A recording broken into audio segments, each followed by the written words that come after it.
ছেলেমেয়ের জন্য গরু গোশ খেতে মন চাইলেও কিন্তু খাওয়া খুব কমই হয়। হয়তো মেহমান আসলে রান্না করি বাধ্যতামূলক করতে হয়। কিন্তু গরু গোশ একদমই পছন্দ করে না। আমাদের ফ্যামিলিতে গরু গোশ পছন্দ করি হচ্ছে ওর আব্বু আর আমি। ২ টা ছেলে, ওরা শুধু মুরগি আর মুরগি। আসলে এটা পছন্দ অপছন্দ না, ওদের হচ্ছে অভ্যাস হয়ে গেছে। কারণ ওদের তো সপ্তাহে ৭ দিনই ওদের গোশ দিতে হয়। এজন্য ওদের অভ্যাস হয়ে গেছে। এখন ওদের এই মুরগি ছাড়া অন্য কিছু চলে না। তো মুরগিটা কিন্তু অনেক বড় ছিল। আজকে এই চাকু দিয়েই কিন্তু এই মুরগিটা পিস, পিস করলাম। মুরগিটা প্রায় ৫ কেজিতে মনে হয় কিছু কম ছিল। সঠিক জানি না, তবে ৫ কেজির কাছাকাছি। দেখেই বুঝতেছেন অনেক বড়। মুরগিটার গা এখনও কিন্তু পুরাপুরি গরম আছে। মাত্র জবাই করা হইছে। তো একটা মুরগি পরিষ্কার করতে গেলে কিন্তু অনেক সময় লাগে।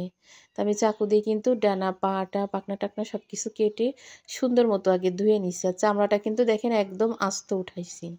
আমি সবসময় চামড়া উঠালে আস্ত উঠাই। এমনি ছোট মুরগির চামড়া রাখি না। ২ কেজি, ২.৫ কেজি হলেও আমি চামড়া রাখি না। ৩ কেজির ওভার হয়ে গেলে তারপরে হচ্ছে চামড়া রাখি। তো মুরগিটা কেটে সুন্দর করে ধুয়ে রেখে বা চামড়া